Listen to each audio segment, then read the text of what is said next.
Shalom, shalom, boa tarde. Hoje é dia 13 de Tevet, 5.783, 6 de janeiro do ano de 2023.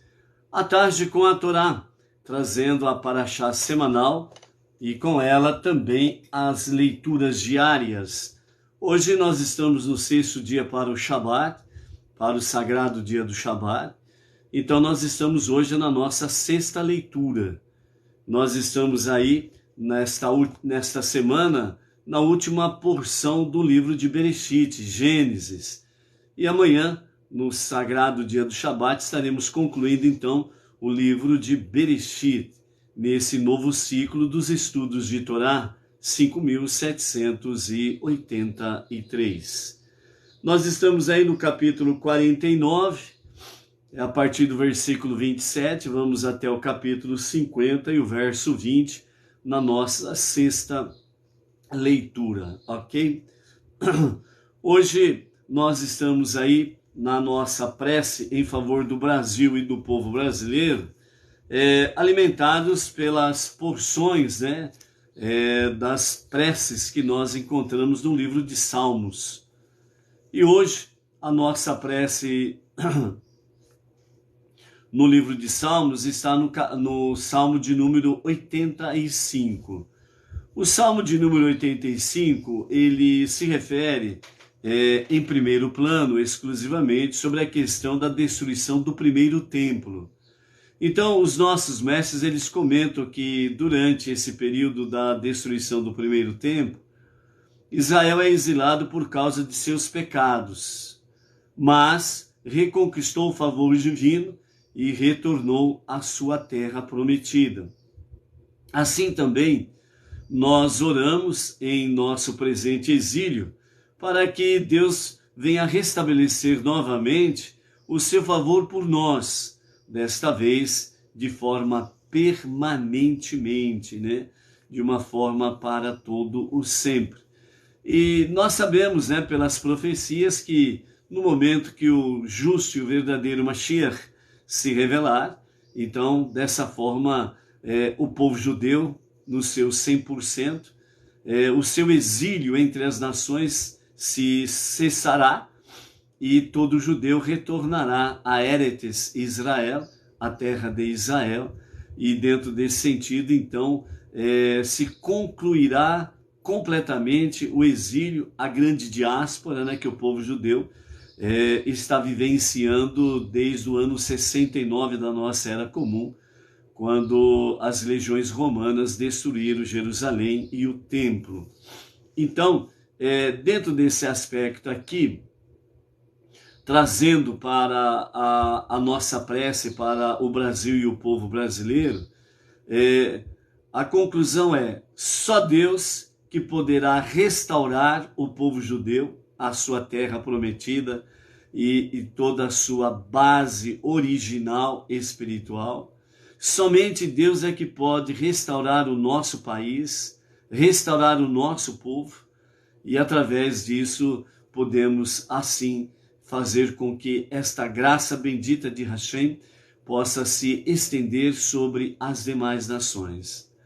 Como Benei Noah que somos, e entre as nações que está o nosso foco, bem como a nossa missão entre as nações, que é trazer mais luz divina, mais presença de Deus, para que as trevas sucumbam e assim a luz, a presença divina possa se expandir e realmente ser transformado, as trevas em luz, o mal em bem, a guerra em paz, e realmente transformar a maldição em bênçãos. Então, por isso, o nosso Salmo 85 é exatamente essa prece para estas finalidades, para o nosso Brasil e para o nosso povo brasileiro. Que realmente não tenhamos aí, como estão planejando, que realmente o Eterno não permita que se estenda um tapete vermelho pelo nosso país, e nem levante uma outra bandeira vermelha, em lugar da nossa original verde e amarela. Então, por isso que a nossa prece alcance o favor divino, alcance o coração de Deus, que o povo em si realmente possa retornar somente a Deus e elevar a Deus o seu clamor, porque afinal de contas, só Deus, o único Criador, o único Redentor, o único Salvador está acima de tudo e de todos, e mais ninguém. Então que assim o nosso povo possa cada vez mais ser despertado, renascido, restaurado para esta realidade espiritual, e que os Benei Noach, os monoteístas com fundamento judaico e orientação rabínica, esteja cada vez mais fazendo as suas preces em favor do nosso Brasil e do nosso povo brasileiro, ok? Então a nossa prece no Salmo 85 assim diz: ao mestre do canto, um salmo dos filhos de Corah. Tu, ó Eterno, te compadeceste de tua terra e fizeste retornar os cativos de Iacove. Perdoaste a iniquidade de teu povo e apagaste todos os seus pecados. Retiveste toda a tua indignação e te apartaste do furor de tua ira. Faz-nos retornar, ó Deus da nossa salvação, e anula tua cólera contra nós. Acaso permanecerás irado conosco para sempre? Tua indignação estenderás a todas as gerações? Porventura, não tornarás tu a vivificar-nos, para que em ti se regozije o teu povo? Mostra-nos a tua benevolência, ó Eterno, e concede-nos a tua salvação. Ouvirei o que falar o Eterno, pois palavras de paz ele dirigirá a seu povo e a seus devotos, para que não mais se entreguem à insensatez. De certo, iminente está a sua salvação para os que o temem, e a glória a ser estabelecida em nossa terra. A bondade e a verdade se encontraram, a justiça e a paz se uniram. Da terra brotará a verdade, e do céu a justiça despontará. Pois o Eterno concederá o bem, e a nossa terra produzirá seus frutos. A justiça irá diante de Deus, quando Ele nos fizer retornar. Baruch Hashem. Então, amados, que traçando esse paralelo com a palavra profética com referência a Israel e para com o nosso país, o nosso povo brasileiro, traçando esse paralelo, que realmente o Eterno faça retornar o povo à sua presença divina e restaurar, sarar e curar a nossa terra, a nossa nação, para que realmente tenhamos e possamos continuar a ter a liberdade de expressão, a liberdade de fé e de culto, e possamos assim estarmos exercendo a nossa tarefa, o nosso trabalho, a nossa labuta, em realmente trazer a presença divina, a luz da presença divina, trazer cada vez mais o conhecimento e a expansão do conhecimento, da sabedoria, do entendimento, do único Deus, o único Criador, o único Redentor, o único Salvador. E que nós possamos realmente contemplarmos a salvação de Deus para a nossa nação, tirando realmente todo e qualquer comando dos perversos, para que o povo não venha chorar e gemer, e que pessoas mais justas, ou seja, mais próximas a Deus, possam governar e reinar, para que o povo possa, de fato, se alegrar e buscar e servir a Deus mais e mais presente, ok? Então, por isso, que as bênçãos do Salmo 85 alcance a nossa nação e o nosso povo. Que isto seja para nós motivo de júbilo, de podermos não somente contemplar a bondade de Deus e a sua justiça, mas podemos louvar, exaltar e glorificar o seu santo nome, entre nós, entre a nossa nação e o nosso povo. E através disso possamos externar, além das fronteiras do Brasil, essa graça bendita. Então, vamos em frente na nossa jornada monoteísta com fundamento judaico e orientação rabínica. Baruch Hashem, ok? A Luciana Rodrigues de Marília está por aí, a Giovanita Ferrari de Bauru, né? Ali Bauru e região, né? E da nossa sinagoga Beneinor, Jardim Silvestre 2, Bauru e região, né? Estamos aí também com... Quem mais está por aí? Deixa eu ver se aparece. A Marli Estael Silva Monteiro, né? De Vitória, Espírito Santo. A Solange de Santa Ernestina, região de Ribeirão Preto, aqui no nosso interior de São Paulo também, né? Está por aqui. Quem mais está por aí? Temos aí a Edilane Minorello, né? E o marido Claudemir, aqui de Bauru, também a nossa região. Temos aí a Maria do Socorro Salles, de Brasília, né? Brasília, Distrito Federal. A Ivonete Maria da Silva também está presente aí, né? A Ivonete, se eu não me engano, acho que é de Recife, Pernambuco, né? Baruch Hashem. Ok, mais alguém aí vai dando um shalom aí. Hoje, como é o 6º dia para o Shabat, então hoje, às 18 horas e 38 minutos, temos aí o acendimento das luzes especiais de Shabat, né? Lembrando que cada lar, em princípio, né, as luzes de Shabat devem ser acesas nos lares, principalmente nos lares, né?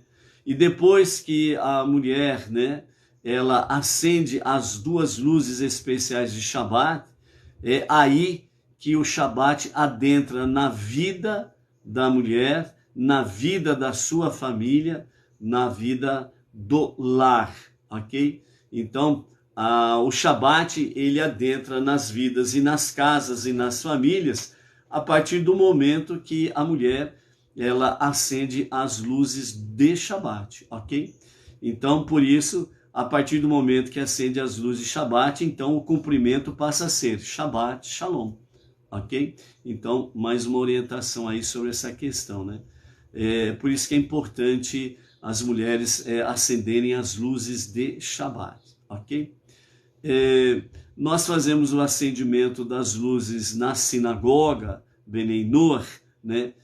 Para justamente, né, mostrar ao nosso povo Beneinor, né, a importância do acendimento das luzes, né, de Shabat. E nós só acendemos nas nossas transmissões, né, através da sinagoga Beneinor, Jardim Silvestre 2, Bauru, né, porque nós, Beneinor, podemos fazer fogo depois do acendimento das luzes especiais de Shabat ou depois do pôr do sol, né? Se fôssemos judeus, literalmente falando, o acendimento das luzes acontece em casa e na sinagoga não se acenderia as luzes como nós fazemos, ok? Então nós fazemos para materializar a visão do acendimento das luzes, né? E a importância do acendimento das luzes de Shabat, que nós, Beneinor, precisamos fazer, né? Mas o ponto essencial é o acendimento das luzes em casa, na família, tá bom? Então, né, às 18 horas e 38 minutos, o acendimento das luzes especiais de Shabat. E amanhã, às 19 horas e 36 minutos, o horário da Havidalah, a separação do 7º dia para os 6 dias comuns, ok? Baruch Hashem. Hoje nós estamos na nossa 6ª leitura, que está no capítulo 49 de Gênesis, né? Bereshit, e a partir do versículo 27 até o capítulo 50 e o verso 20. Então hoje nós temos aí a última bênção para com os filhos de Yaakov, Hoje nós temos a bênção de Beniamim. E depois da bênção de Beniamim, né, a partir do versículo 29, nós temos aí a questão da morte de Iacove, né? E vamos até o capítulo 50, e verso... do capítulo 50 até o verso 14, né? Onde fala sobre a morte de Iacove e a respeito dos seus funerais. Na continuidade do capítulo 50, a partir do verso 15 até o verso 20, nós vamos ver aí a questão das consequências da morte de Iacove, né? Como afetou os filhos de Iacove, né?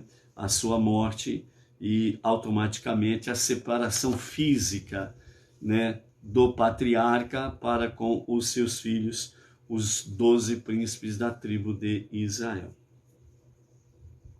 Então, início da nossa sexta leitura, a bênção de Beniamim. Então nós temos aí a tribo de Beniamim será como um lobo que agarra. Essa profecia concretizou-se com o incidente envolvendo a concubina de Givá, que está lá em Juízes, capítulo 19, e vai até o capítulo 21, verso 25, a respeito da concubina de Givá. Quando as outras tribos guerreavam contra a tribo de Beniamim por uma questão moral.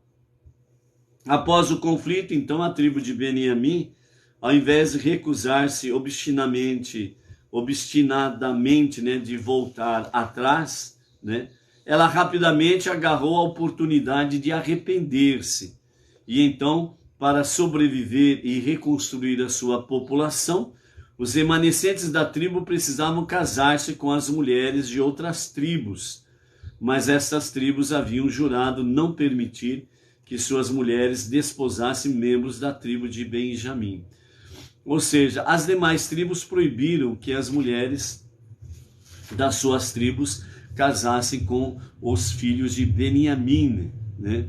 E aí então, dessa forma, as demais tribos deixaram a tribo de Beniamim, então, agarrar mulheres para si, como consta em Juízes, capítulo 21, verso 21. Né? Então eles começaram realmente a agarrar as mulheres como um lobo, por assim dizer, para poder realmente casar e aumentar, né, a população da tribo. Iacove prosseguiu, né, posteriormente, no futuro, um descendente de Beniamim, lutará com seu inimigo como um lobo que agarra sua presa e a arrebata de seus donos, agarrando essa conduta repulsiva e apropriando-se dela para fins sagrados. Pela manhã, isto é, no período inicial da monarquia do povo judeu, esse descendente de Beniamim devorará sua presa. Essa profecia cumpriu-se com o rei Shaul, descendente de Beniamim, e primeiro rei de Israel, que destemidamente derrotou os inimigos do novo reino, né? Então, dessa forma, ele destruiu os inimigos do reino, como consta em 1 Samuel, capítulo 14. À tarde, isto é, no fim desse período, outro descendente, ele repartirá o espólio do inimigo. E essa profecia também, ela acabou acontecendo nos dias de Mordecai e Esther, né? Que viveram após a destruição do primeiro templo, quando eles frustraram a trama de Ramã, né? E ganharam assim a propriedade e os espólios, né, de Ramã, por assim dizer, né? Então, o altar do templo, que se localizará no território da tribo de Benjamim, ou Beniamim, será como um lobo que destroça, consumindo sacrifícios neles oferecidos. Pela manhã e à tarde ele consumirá os sacrifícios diários, e à tarde os sacerdotes repartirão sobre si as suas porções dos alimentos sacrificial, né? Conforme consta lá em Números, capítulo 28, ok? Então, nos fala a respeito desse lobo, né? Beniamim, o lobo. Todas essas são as tribos de Israel, 12 no total, né?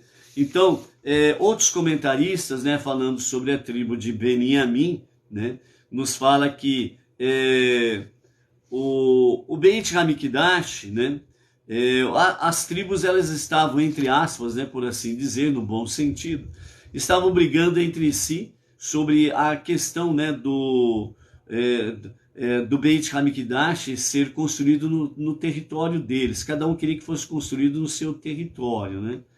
Mas o Beit Hamikdash deve ser construído na porção de Beniamim, né? Deus exclamou: tribos, todas vocês são de Sadiquim, né? Tribos de justos. Contudo, são todas sócias na venda de Iosef, com exceção de Beniamim, que não participou dessa tramóia. Portanto, segundo o Talmud e a Mishnah, os sábios dizem, portanto, Deus disse: desejo habitar nessa porção, né? Então, a porção principal do templo, né, ela ficou do lado de Beniamim, né? Então, Iacve comparou a força de Erudá a de um leão e a força de Beniamim a de um lobo, né? O lobo, quando ele despedaça um animal, ele não permanece no lugar, ele pega a sua porção e sai correndo. Esse é o comportamento do lobo, né? E vimos aí os reis anteriores que vieram de Beniamim, né? Um leão, porém, não tem medo de ficar perto do animal abatido e banquetear-se com ele. Beniamim foi comparado a um lobo porque, né, o rei da tribo de Beniamim, Shaul, governou apenas por um curto período de tempo.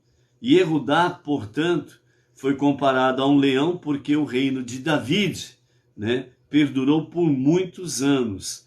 E então o governo foi transmitido para sempre aos filhos, à linhagem de David. E é exatamente por isso que não faltará o cetro, que é o cetro do rei, né, da tribo de Erudá e os seus descendentes, né? Resumidamente, Erudá, David e Mashiach, ok? Então, por isso, né, a bênção de Iacve com referência à tribo de Beniamim. Então, foi isso que o pai, né, Iacve, falou e abençoou cada um dos seus filhos, né? Parece que ele não abençoou Reuven, Shimão e Levi, como nós vimos no começo das bênçãos, né? Ficou mais enfocado, né, a questão dos puxões de orelhas, né? Devido aos comportamentos de Reuven e Shimão, né? Então, por isso, teve mais essa questão. Então, parece que eles não foram abençoados, mas, na verdade, eles foram abençoados, sim, pelo pai Iacove, né? E dando a cada um dos seus filhos a bênção apropriada para o que aconteceria a ele e a sua tribo nas suas gerações futuras, e dando a todos eles a bênção que dera a cada um individualmente. Assim, todos eles receberam a força leonina de Yehudá, a rapacidade lupina de Beniamim e a velocidade cervídea, né, de Naftali, e assim por diante, ainda que a bênção dominante de cada tribo fosse aquela que Iacve pronunciou especificamente com referência a ela, né? Dentro desse aspecto, cada tribo ela tem uma característica peculiar, porém, né, as próprias tribos entre si, elas pegaram algumas características uma das outras, né, para somar a sua característica principal, né? Então, nessa forma, há o que? Uma unidade das tribos de Israel. Então, por isso que o nosso Rebbe Menachem Mendel fala sobre a questão da unidade, né? Uma unidade dentro da comunidade. Então, essa comunidade, as tribos de Israel, na sua unidade, né, permaneceram com os fundamentos de Iacve, dos patriarcas Abraham, Yitzhak e Iacve, né? E isso tem realmente norteado todo o povo judeu através da sua história até aqui, e o que continuará sendo, e será devidamente restaurado, renovado e aperfeiçoado a níveis muito mais elevados nos dias da redenção final, com o justo e o verdadeiro Mashiach, né, que estará restaurando todas as coisas dos 4 reinos no seu devido lugar.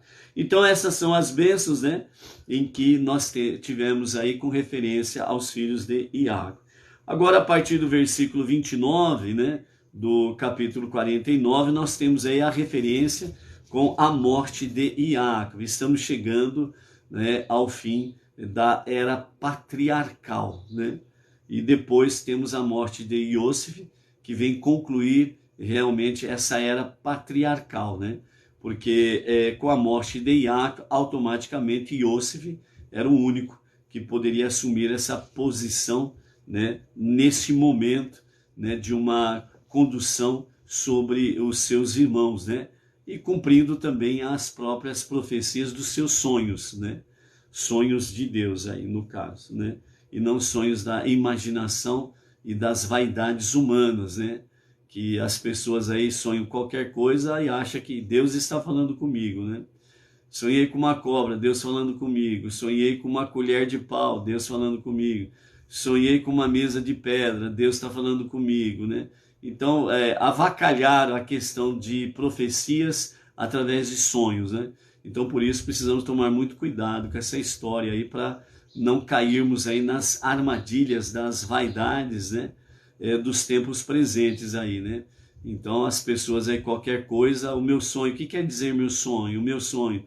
E procura horóscopo, né? Astrologia, né? E muitas vezes querem transformar até os rabinos, né, em astrólogos e adivinhões, né? Eu sonhei tal coisa, e aí, rabino, o que significa isso? Né? Então nós precisamos tomar cuidado com isso daí, né? É muito perigoso essa questão aí. Então, a partir do versículo 29, nós temos aí a morte de Iaque, né? Então, lhes ordenou Iaque, dizendo: logo serei reunido a meu povo na vida após a morte, enterrai-me com meus pais na gruta que está no campo de Efron, o Hitita, no campo de Marpelá, né? Então o campo, né, o jardim, ele tinha o nome de Marpelá. E dentro desse campo tinha uma gruta, aliás, não tem, né, porque ela ainda está presente até os dias atuais. Então, dentro desse campo chamado Marpelá, ali tem uma gruta, e essa gruta então ficou conhecido como a Gruta de Marpelá, ou seja, a gruta que está no campo que chama Marpelá, ok? Então é isso daí. Ali enterraram Avraham e Sara, enterraram Itzhak e Rivka, e ali Yaakov dizendo, né? E ali enterrei Leá, a minha mulher. A compra do campo e da gruta dentro dele foi feita dos hititas, né? Não deixeis que nenhum egípcio ajude a carregar meu caixão. Só os progenitores de minhas 12 tribos transportarão meu caixão do Egito para Hebrom. E Erudá, Isahar e Zevulun carregarão pela frente. Reuven, Shimão e Gade o carregarão pela direita. Efraim, Menashe e Beniamim o carregarão por trás. Dan, Asher e Naphtali o carregarão pela esquerda. Levi não ajudará a transportar meu caixão, pois seus descendentes transportarão a arca sagrada. Tampouco José ou Iosif auxiliará no transporte do meu ataúde, porque ele é vice-rei do Egito, e esta não seria uma ação apropriada para ele como vice-rei do Egito. Então, Efraim e Menashe me carregarão no lugar de Levi e Iosif, e agindo como seus representantes, e assim se considerará exatamente como se eles também me houvessem honrado carregando-me, né? Mais uma vez nós vemos aí o enfoque, né, do próprio Yaakov com referência a Efraim e Menaxê, né? Quando Iacove disse, né, sua bênção ali, ou pouco antes da sua bênção para com os dois filhos de Iosef, né? E ele fala, os teus filhos que nasceram no Egito agora são meus, né? Dentro desse aspecto aí, Iacove estava dizendo, os teus filhos agora serão meus. Ou seja, Iacove, ele assumiu a paternidade dos dois filhos de Iosef como eles tivessem nascido dele mesmo, né? Com uma das suas esposas, por assim dizer, ok? Nesse sentido, ele estava dizendo o seguinte, Efraim e Menaxê, apesar de não terem nascido dentro da casa de Iacove, nem na terra prometida, né? Eles viveram, eles nasceram, cresceram e viveram na terra do Egito, uma terra perversa em todos os níveis, morais, éticos e espirituais. Mas eles preservaram os fundamentos dos patriarcas. É como se eles tivessem nascido dentro da casa de Iacove e educados pelo próprio Iacove. Então, quando Iacove estava dizendo isso a Iosef, né, ele estava dizendo esse sentido, né? Então, eles são meus. E como eles são meus, então eles terão direito às porções da terra prometida nos dias de Yehoshua, Josué. Entendeu? Então, nesse sentido é que nós vemos aí que as duas, Iosef, né, ele teve a graça de, a partir dele, né, duas tribos serem realmente acrescentadas dentro das 12 tribos de Israel, ok? Então, Iacove estava mostrando essa realidade ali. Outra coisa que Iacove estava mostrando também com referência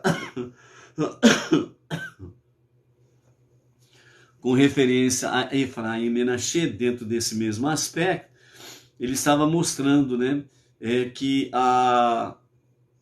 só para recordarmos, né, que todo judeu, todo filho judeu, ele precisa ser como Efraim e Menaxê, no sentido de que não haja animosidades, rixas, invejas, brigas entre os irmãos, né? Então, esses dois jovens, Efraim e Menaxê, eles, apesar de terem nascido fora da casa de Iacove, fora da terra prometida, e num mundo totalmente inverso à realidade espiritual da casa de Iacove, eles permaneceram em unidade.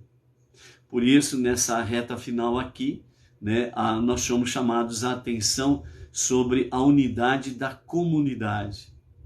Então, quando está chegando o período final de Iacove, foram 17 anos que Iacove viveu no Egito, foram os melhores anos da sua vida. Por quê?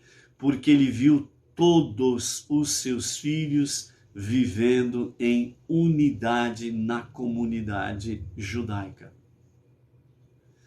Cessaram rixas, brigas, tudo, invejas, ciúmes, etc. e tal. Foram 17 anos que Iacove pôde contemplar a unidade da sua família, que é uma visão da unidade da comunidade de Israel, do povo judeu, que será 100% literalmente na redenção final nos dias de Mashiach. Então, a unidade em comunidade, ela é importante para vencermos todas as barreiras, todas as adversidades e todos os inimigos. Sem unidade, a derrota é real, tanto no campo moral, tanto no campo ético, como no campo espiritual. Em comunidade, tudo ruim. Então, por isso, amados, né, nós como Benei-Noach precisamos buscar essa unidade do nosso povo. Por isso que quando nós falamos aqui sobre a questão, nós temos um rabino, e o nosso rabino é ortodoxo do Rabad. Então, é o nosso mestre, é o nosso líder, é ele que nós precisamos estar seguindo, né?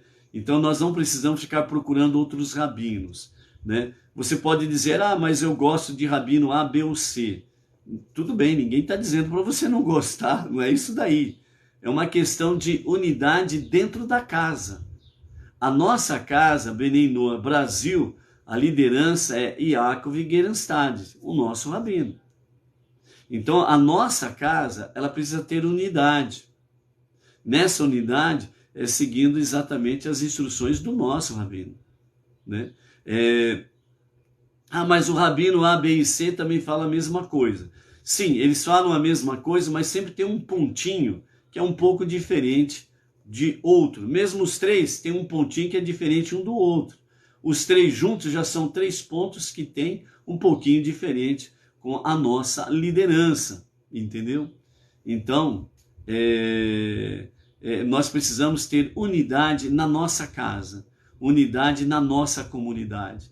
Então a nossa comunidade Bnei Noach Brasil, a nossa comunidade, ela tem a liderança, Yaakov Gerenstad, o nosso rabino. Então é isso que nós temos que manter, essa unidade conosco, né, como partes integrantes, vamos dizer assim, da família Bnei Noach Brasil, com a liderança do nosso mestre Yaakov Gerenstad, ok? Então é dentro desse aspecto, né, que nós precisamos manter, né? Por exemplo, você que é casado, você tem a sua esposa, você tem os seus filhos, ok? Pô, eu gosto muito do meu pai, mas eu também gosto do irmão do meu pai. O irmão do meu pai é bacana pra caramba. Então o irmão do seu pai, ele chega aí na casa do seu pai e ele vê lá, né,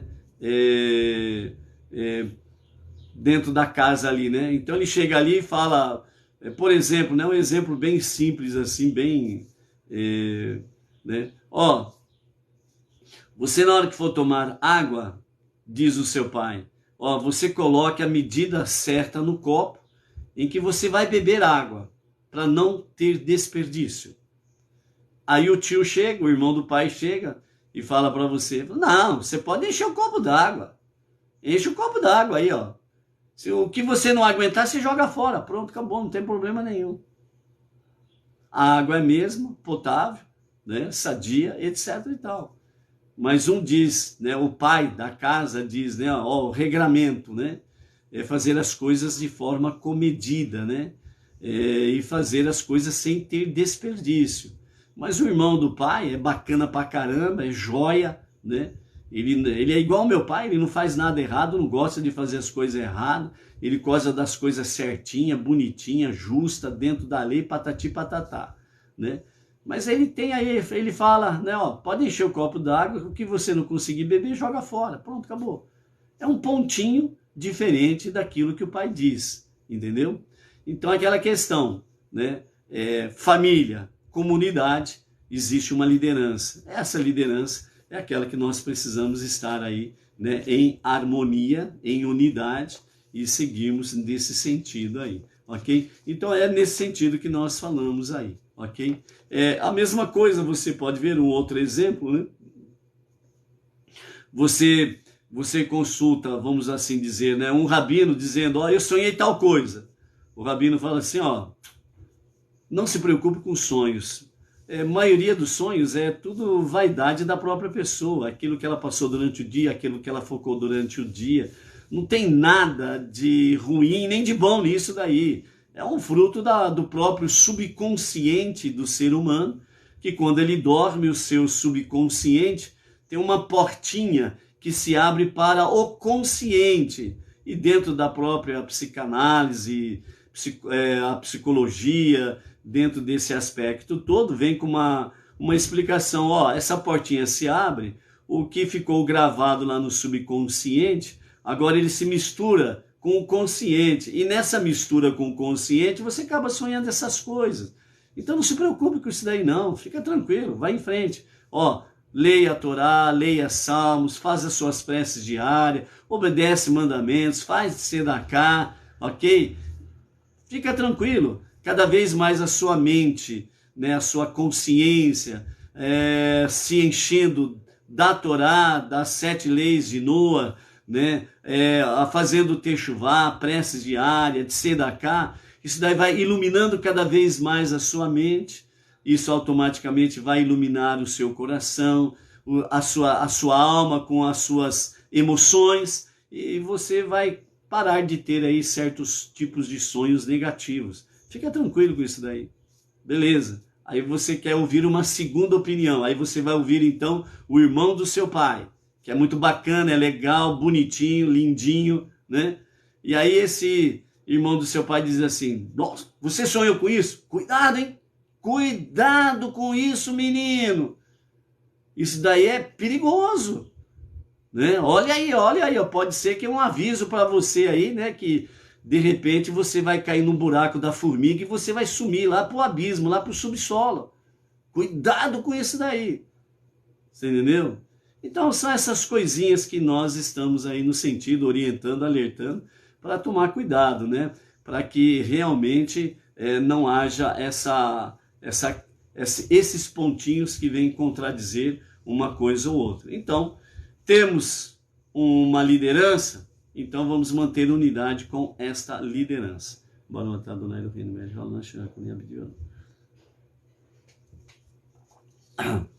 Então, na continuidade aí, Iácovo orientou como que os filhos se posicionariam com referência ao transportar o seu esquife, né? E então, nesse mesmo sentido aí, depois nós vamos ver lá na frente, as mesmas posições sendo colocadas no transporte da arca sagrada, na saída do Egito, né? Para a terra prometida, né? Então, temos todo isso daí, né? A saída do Egito, o Monte Sinai, a outorga da Torá, o transporte, a posição das tribos em torno do Mexicã, o tabernáculo no deserto, ok? Aí a partir do verso 33 nós temos aí quando ele terminou de dar as instruções a seus filhos, então Iácovo recolheu os pés para cima da cama, ele exalou o último suspiro e foi reunido a seu povo, né?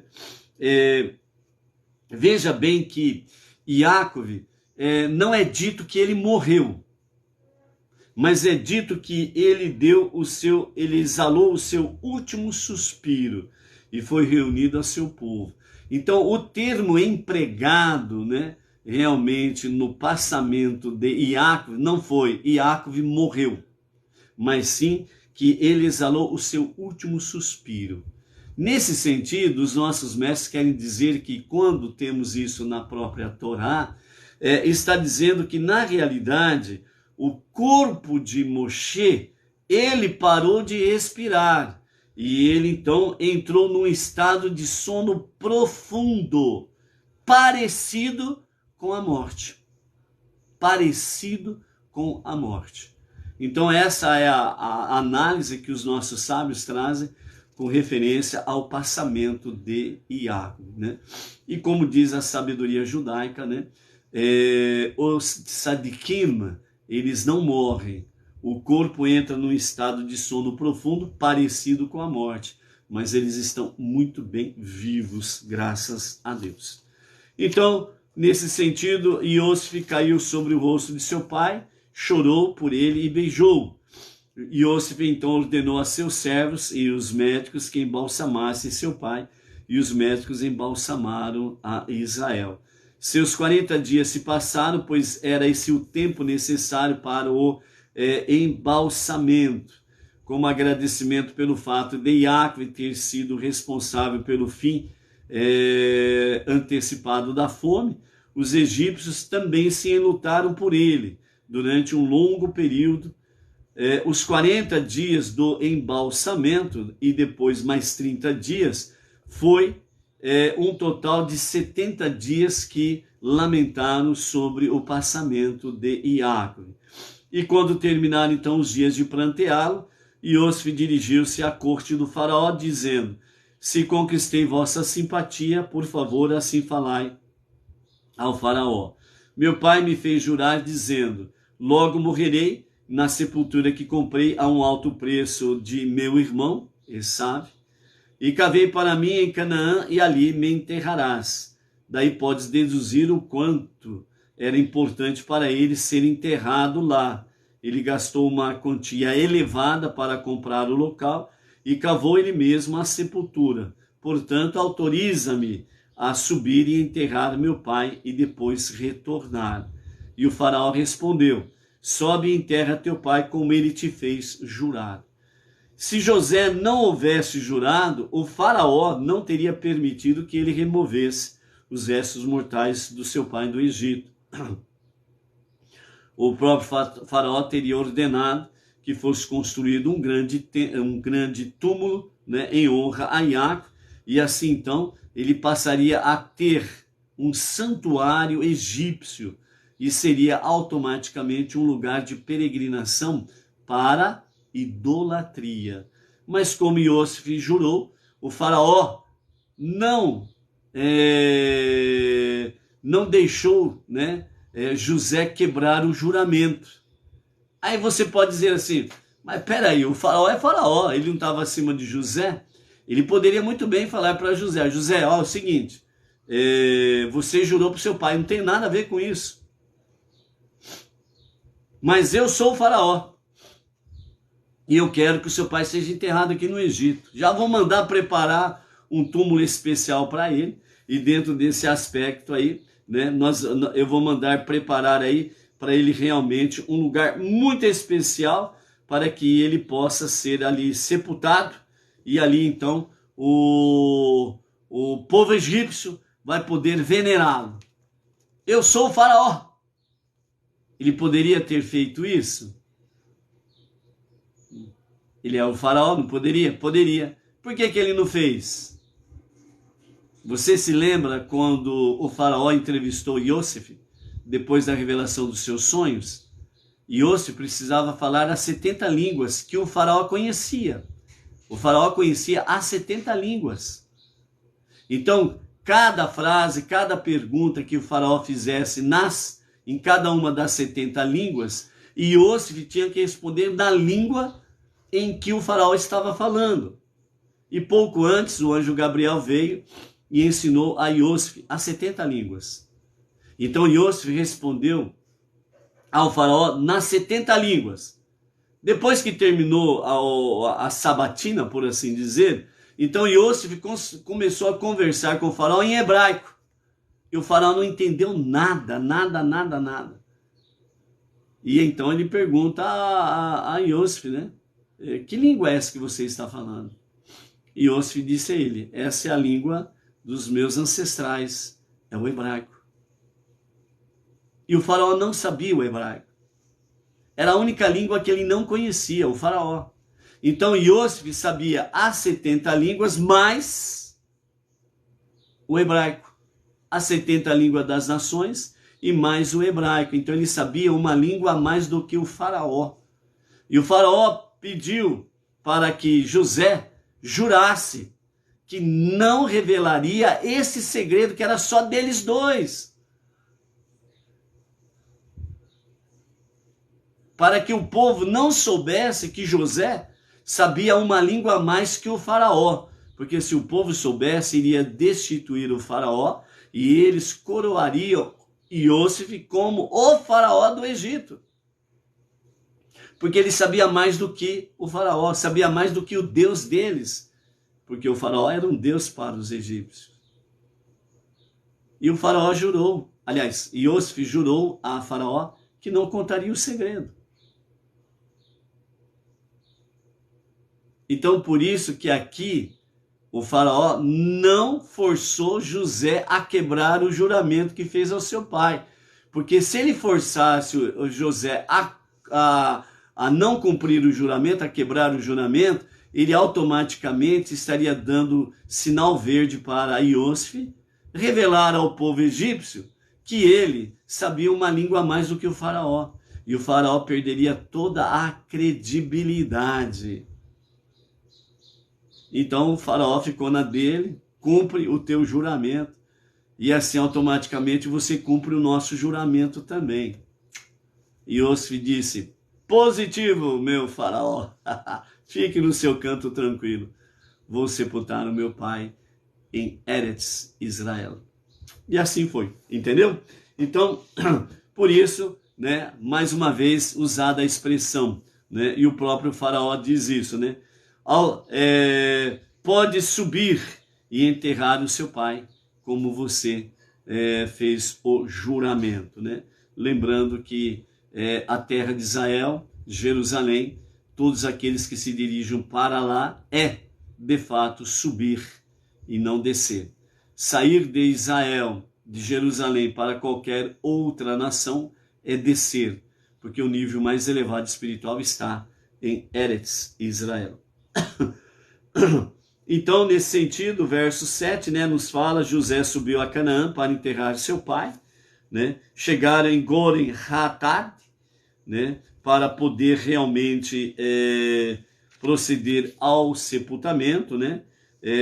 Goren Hatad significa eira de espinhos, né? Que ela era cercada por uma sebe de espinhos, né?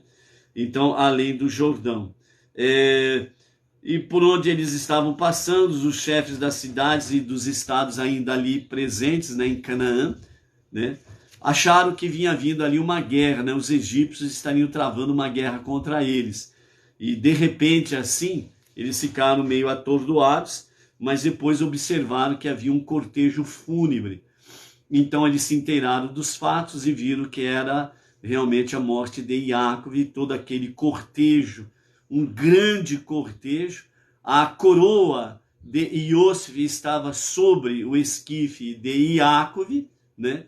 Então eles perceberam que era realmente um cortejo fúnebre muito especial, né? E aí descobriram que era Iacov. Então eles acabaram juntando-se ao próprio cortejo e prestando as honrarias a Iacov, certo? Aquele lugar ali também, né, ficou conhecido como Avel Mitzrayim, né, o luto do Egito, né? Então as nações que estavam ali em Canaã, eles chamaram aquele cortejo fúnebre, etc. e tal, como Avel Mitzrayim, que significa luto do Egito, né? Os filhos de Iacob fizeram por ele exatamente como lhe foi ordenado, né? E chegando na gruta de Marpelá, né? Aí aparece quem? No momento do sepultamento? Esaú, né? E Esaú chega ali: o que está acontecendo aqui? Viemos sepultar, né, José e todos os seus irmãos, viemos sepultar o nosso pai, Iacov, né, na gruta de Marpelá. Não, aqui não. Agora é a minha parte, essa parte me cabe. Era metade para Iacov e metade para mim. E aí então José e os irmãos falaram: não é do jeito que você está falando, não. Tu vendeste, como está registrado lá no capítulo 33 de Bereshit, Gênesis, verso 15. Você vendeste a sua parte também a Iacov. Você vendeu a sua primogenitura, você vendeu o direito de toda a sua primogenitura, você vendeu todos os privilégios de primogênito e também vendeu a sua parte da gruta de Marpelá. Cadê o documento que prova isso?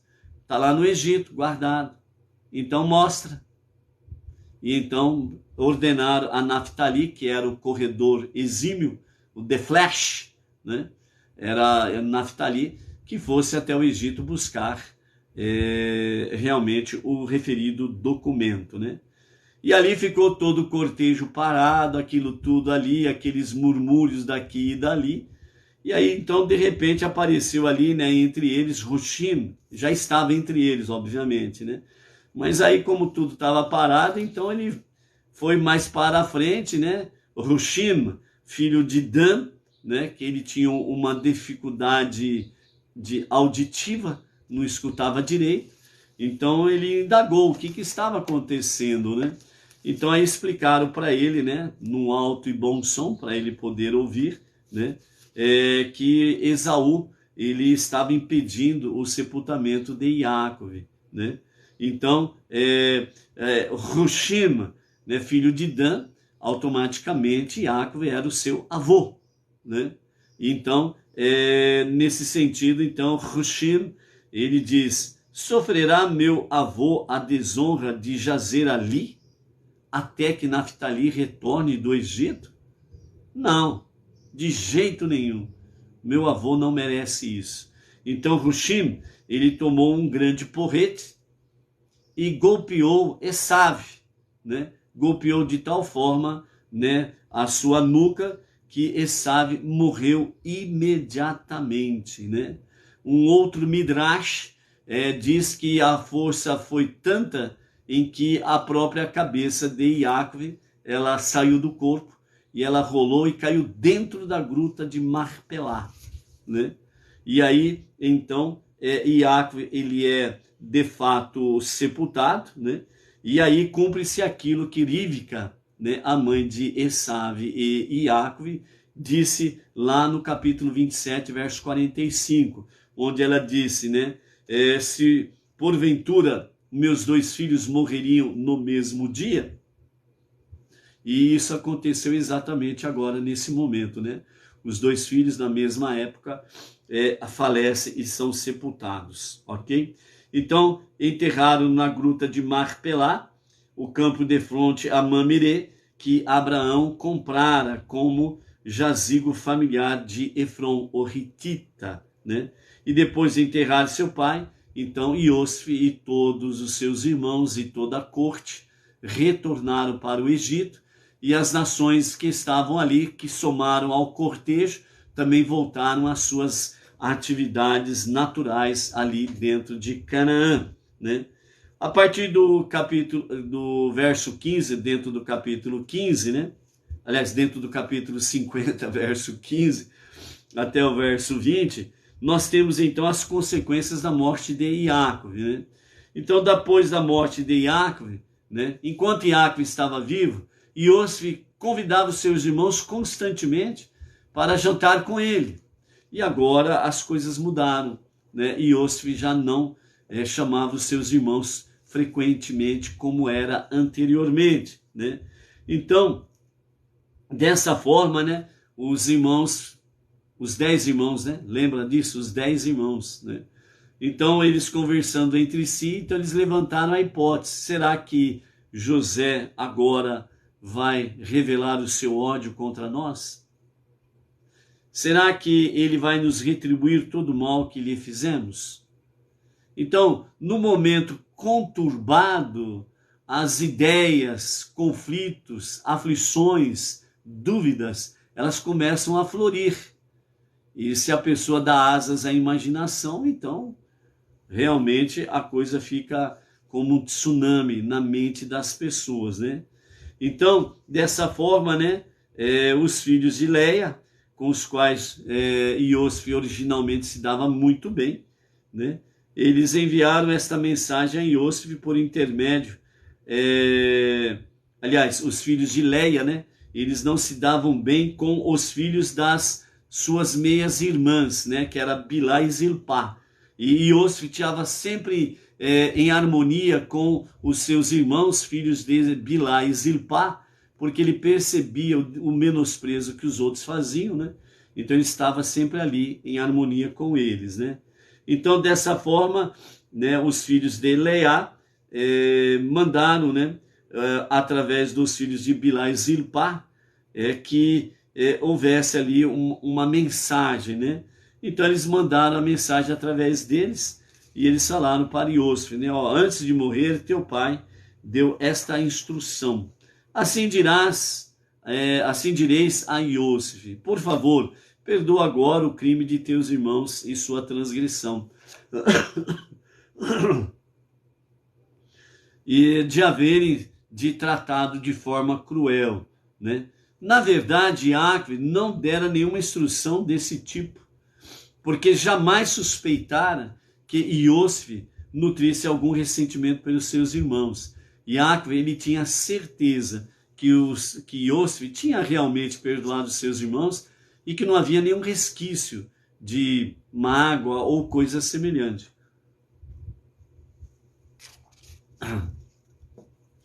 Então, os irmãos dessa forma mentiram a fim de promover a paz na família, né? Então, agora, por favor, perdoa esse nosso crime.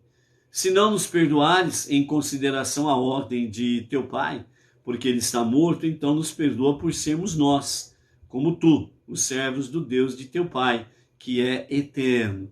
Enquanto os mensageiros lhe falavam, Iosif chorou. Depois que os filhos de Bilá transmitiram a mensagem, seus outros irmãos e também Bilá, madrasta de Iosif, né, foram para dentro e todos eles se lançaram a seus pés e disseram: somos por este ato teus servos. Bilá, com isso, realizou a sua parte do segundo sonho de Iosif. Então aqui cumpriu-se literalmente o segundo sonho de Iosif, né? A lua, que representa a madrasta, no caso aqui Bilá, né? Se dobrou junto com seus irmãos na presença de Iosif, inclusive Beniamim, ok?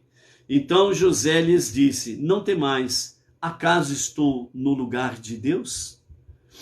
Embora todos vós juntos me desejasseis mal, Deus tensionou que isso fosse para o bem, para trazer as coisas ao presente estado e salvar a vida de muita gente. Então, como eu, sendo um só, poderia prejudicar-vos, se é evidente que Deus quer fazer-vos bem? Se 10 luzes não conseguiram extinguir uma luz, como poderia uma luz extinguir 10? Então, esses comentários de Rashi, dentro do Talmud, está falando sobre exatamente o quê? Os seus 10 irmãos que planejaram todo, entre aspas, o mal contra ele. E Iosif, mais uma vez, estava dizendo que foi um plano de Deus. E automaticamente, dentro desse comentário de Rashi, ele está dizendo: vocês são 10 luzes. E vocês não conseguiram apagar uma luz, que era ele, Iosif. E agora ele está dizendo de uma forma inversa, para eles entenderem. Se 10 luzes, que sois vós, não conseguiram apagar uma luz, que sou eu, Iosif, como eu, Iosif, uma luz, vai conseguir apagar as 10 luzes, que sois vós? Ou seja, Iosif estava de fato relatando para eles o quê? Não temais, eu não estou no lugar de Deus. Deus é que planejou tudo isso, porque tudo está no controle de Deus. Tudo está no controle de Deus. E isto é algo que nós jamais podemos esquecer. Nós temos o poder do livre-arbítrio? Temos. Eu posso decidir servir ou não servir a Deus? Sim. Mas Deus sempre estará trazendo, dentro de uma configuração, situações, ocasiões, para que eu possa me arrepender do meu mal, da minha desobediência, da minha rebelião contra Ele, para fazer techuvá. E quando eu tomo a decisão da techuvá, um retorno a Deus para um genuíno e verdadeiro arrependimento, então aí Deus, ele vai de fato fazer acontecer na minha vida que o seu plano seja estabelecido. Este é o significado para cada um de nós. Você não está legal com Deus, você não está em harmonia com Deus, você não está de fato numa obediência como deveria estar com Deus, ele não vai interferir no seu livre-arbítrio. Mas ele sempre vai trazer, dentro dessa configuração do nosso tempo presente, situações e até mesmo pessoas para que possam nos ajudar na nossa techuvá. E quando nós praticamos a techuvá, esse retorno a Deus para um genuíno e verdadeiro arrependimento, então Deus estará concretizando em nossas vidas aquilo que Ele estabeleceu, o plano que Ele estabeleceu para cada uma das nossas vidas. E assim juntos possamos permanecer em uma unidade, em comunidade, em uma unidade coletiva, para podermos cumprir a nossa tarefa suprema, que é exatamente o que? Transformar este mundo para ser a moradia de Deus. É isso que o nosso Rebbe Menachem Mendel traz para nós na sua mensagem final de unidade na comunidade. Que nós precisamos de unidade. O povo de Israel precisa de unidade. O povo judeu precisa de unidade para concretizar os planos divinos, os projetos de Deus, tornar realidade os sonhos de Deus. Nós, como não-judeus entre as nações, como Benei Noah, nós precisamos cada vez mais desta unidade através da sua palavra, através da Teshuvá, da Tefilá, do estudo da Torá, o estudo das 7 leis de Noé e as suas ramificações, da Tzedaká. Nós precisamos ter essa unidade em comunidade. Por isso falamos sobre a questão de movimento Benei Noah e a liderança do Rav Yaakov Gerenstad. A nossa comunidade estar em unidade para que possamos cumprir a nossa tarefa e transformar realmente o mundo para ser a moradia de Deus. Isto faz com que nós possamos abreviar a revelação do justo Mashiach para a redenção final. E dentro desse aspecto, nós estaremos colaborando juntamente, ombro a ombro, com o povo judeu, nosso irmão mais velho, o filho primogênito de Deus. Nós estaremos colaborando para que a redenção com Mashiach seja para qualquer momento e a qualquer momento mesmo. Amém. Vê. Amém. Então, por isso, amados, finalizando a nossa aliá de hoje, unidade na comunidade, para que nós possamos juntos estarmos realmente envolvidos no projeto de Deus e materializando os sonhos de Deus. E Deus é tão maravilhoso que Ele nos convida para sermos sócios nesse projeto. Então, por isso, vamos refletir melhor cada momento do nosso viver. Não vamos estar isolados. Não vamos estar aí cada um fazendo o que bem entende.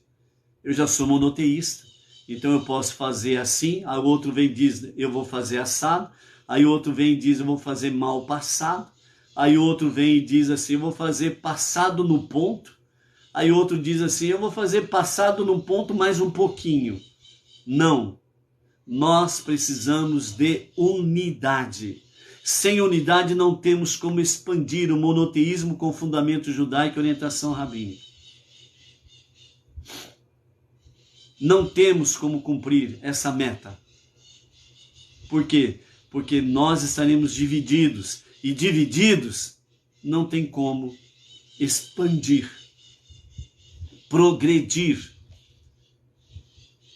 E então, nós, em vez de estarmos abreviando a revelação da redenção final com o Mashiach, nós estaremos retardando. E retardar o plano de Deus é uma loucura. É uma loucura. Por isso, não seja louco. Não seja sábio aos seus próprios olhos, mas seja um temente a Deus e sábios aos olhos de Deus, fazendo a sua vontade. A você, família e todas as comunidades, um maravilhoso Shabbat Shalom, com muita luz divina, muita presença divina, trazendo essa unidade para a nossa comunidade Benei Noah Brasil. Somos um país continental, sim. Os nossos estados, estamos praticamente com o movimento Benei Noah Brasil, com a liderança do Rav Yaakov, presentes em todos os estados da nossa federação e algumas comunidades no exterior. Nós precisamos cada vez mais nos alinharmos. Por isso, o nosso Rav Yaakov Gerenstad trouxe o projeto Faratistal, o projeto de expansão do movimento Benei Noah Brasil. Trouxe recentemente a nova plataforma Benei Noah Brasil. Você pode acessar a plataforma beneinoah.org.br e ali você pode se cadastrar, se matricular, você pode adentrar ali. No princípio você vai ter 7 estudos básicos do que é o Benei Noah, as 7 leis de Noah, né? E concretizando os 7 estudos através dos vídeos com o nosso Rav Yaakov, você vai ter o acesso, então, à sua matrícula, por assim dizer, no próprio movimento Benei Noah Brasil, a sua carteirinha de Benei Noah Brasil, ok? E assim você terá acesso também aos demais estudos que estão sendo atualizados no dia a dia aí dentro da nova plataforma, ok? Então, e também o nosso Rav trouxe aí as diretrizes, né? As novas diretrizes para o movimento Benei Noah Brasil, né? É um encarte que pode ser baixado e ali estão as novas diretrizes para os Benei Noah, para ter unidade, uniforme, no sentido de vivermos, né, o monoteísmo com fundamento judaico e orientação rabínica. Então, dessa forma, nessas novas diretrizes, tendo aí um padrão, né, um padrão uniforme, para que nós possamos ter esta unidade. Então, lá no Rio Grande do Sul, lá no Maranhão, lá no Acre, lá no Distrito Federal, lá em Minas, Mato Grosso do Sul, Rondônia, né, Piauí, São Luís do Maranhão, e por aí afora vai, né, nos 4 ventos do nosso país, né, tendo exatamente o quê? Um padrão uniforme. Então, quando você sair do norte para o sul, do leste para o oeste, e você indo a uma comunidade Benei Noah, você vai encontrar o mesmo padrão. Então você chega, vai se sentir em casa.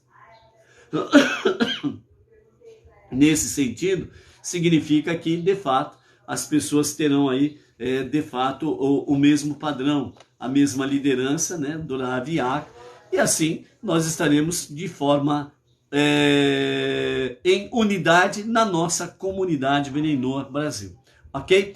E a partir das 20 horas, diretamente da sinagoga Benei Noah, Jardim Silvestre 2, Bauru, para o Brasil e para as nações, estaremos transmitindo o Kabbalat Shabbat. Então, até daqui a pouco. Shabbat Shalom, até mais.